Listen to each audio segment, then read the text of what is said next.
guys, I just finished recording. I decided to record some training routines I do every day, almost every day. I used to play every day.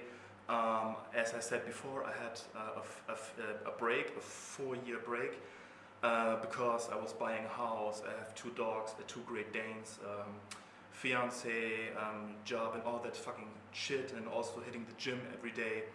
And right now I'm getting back to the drumming, and I'm playing for 14 days, but I think this is like officially my 5th or 6th training session for the last 2 weeks. And I started recording Mikasa 12 or 13 days ago, and then like 2 or 3 days later I immediately switched to FLESHGOD Apocalypse and practiced on the track called Fool, which you can see on my channel. And yeah, I listened to Fool last week, the first time in my whole life. I was pretty impressed. It's not the fastest song, but I think it was a good song for me, a good track, a good drum track for me to get back on track, to warm up. So the song is 230 double bass, blast beats, some complex fills, some 8 notes triplet fills combined with 16 notes. And I thought to get back on track, to warm up, I think the song Fool is good. And right now I'm back on practicing the violation and all that stuff, which you also can see, which you also can see in my video right now on the 270 BPM. I decided to play a little bit of the violation, and I think it worked out pretty good. And when I recorded the violation, I recorded the track with Trick Pro 1V, and right now I switched to Speedcobras, and the Speedcobras are fucking amazing. I'm at least as fast as I used to be on the trick pedals, and right now the Speedcobras I can still hit 270 BPM swivel single strokes. I don't play heel toe. Maybe the longest I can play single kicks on 270, it's maybe like 8 to 9 seconds, maybe 10 seconds. But then I get really fucking sloppy, and instead of 60 notes per bar, I get like 15 kicks, or maybe I get some unison fucked up shit. And yeah, because my right angle is a little bit slower, like 1% slower than my left. It's really odd, really. Yeah, but it's the same with my left wrist. I'm much I have more stamina on my finger control on the left. I don't play the bomb blast with fingers, as you can see. I'm playing like the murder technique. And yeah, so the dynamics are of course not straight. They are more like loud, quiet, loud, something like this. But yeah, if you trigger your snare, it's no problem, because you push the velocity up to 100%. Sometimes it sounds a little bit fake, but it's the same thing. All the drummers, when they play really small kicks with tiny movements, you can't hear shit. They have the velocity on 100%. The same with George Coyer, the same with Francesco Paoli, who's playing heel toe. You can't hear shit. So once you put in a trigger on it, you can consider it cheating. You cannot consider it cheating. So it's the same with the snare. So if you think like, yeah, I can trigger the kick and have the velocity on maximum, but I'm triggering the snare as well, just for some accents I play, and you call it cheating, then you have to rethink. It's fucking bullshit. So if you trigger your fucking kick, you can also trigger your fucking snare. It's the same thing. But I'm not triggering the whole kit, because I have so much problems with the velocity and the dynamics. It's just about having a professional sound, replacing all the sound. The same like 666 Samus drummer guy is using Superior drummer. He's also triggering his kick and also mixing some microphones. I'm also mixing my kit, my acoustic kit is also mixed into the acoustics, into the triggers. I'm using addictive drums too, instead of Superior drummer, the virtual instrument, because I prefer the addictive drums. It has amazing sound.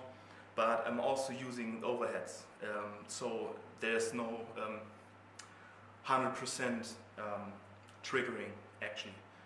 And yeah, so I hope you enjoyed the rehearsal session today. So I start usually on like really slow on 200 BPM, play like 5 to 10 minutes straight double bass, 16 notes, sometimes 10 minutes straight.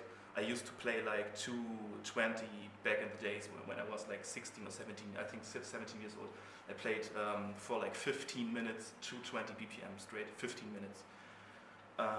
Kicks, of course. I also had the idea to switch from single or swivel kick drum to heel toe, because for example, like Francesco Paoli from FLESHGOD APOCALYPSE, excuse me, is also playing heel toe. But it is a lot of work, because yeah, you have to practice every fucking day, cook your fucking pasta. While you cook your fucking pasta, you basically practice your fucking heel toe. I have a fiance, I have 2 dogs at home. If I practice the whole fucking day heel toe, I get my fucking ass kicked by my fiance. So I keep it real. I keep it real with kicks. Maybe I have not so much stamina on this 270 kicks as, for example, Francesco Paoli, but I think yeah, heel toe or kicks or single swivel technique. I think every drummer has its own style, has its own advantages, disadvantages, and I think this is what makes drumming unique. This is what makes the drumming community special, and this is what makes the drum community yeah, interesting. So every drummer has their advantages and disadvantages. Okay, and I would like to finish this video with my trigger settings, how I basically record my trick. My Speedcobras, excuse me. There's something called on trigger.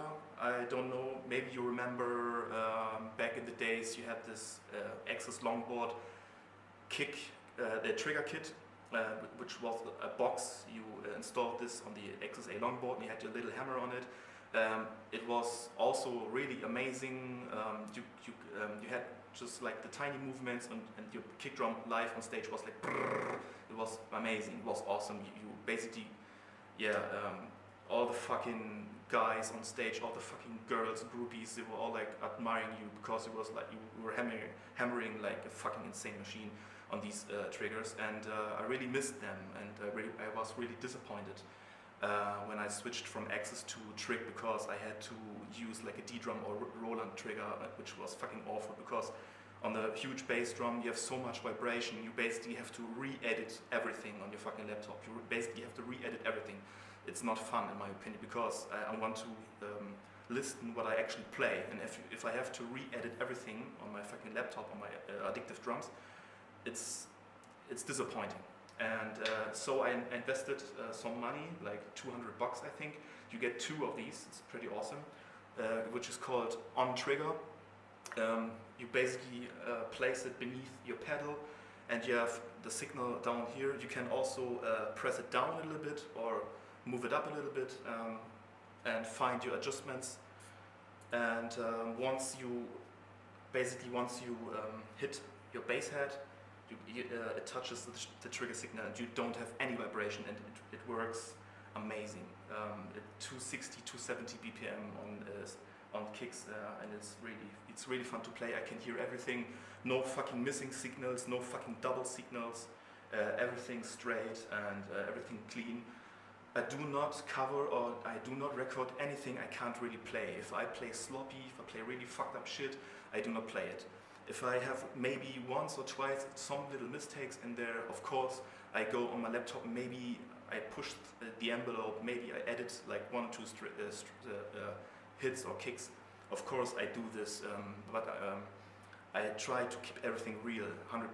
So if I fuck up, if I like hitting like 15 kicks instead of 16, or I get into unison mode or something like this, or fuck up a fill or something like that, I don't record it, I practice. And then if I have this song like 99% really, I'm a perfectionist. If I am satisfied, then I upload it. But of course I think some little editing here and there, it's quite okay. It's the same like if you're a photographer, or you like making pictures of fucking asses of Instagram girls. they all fake.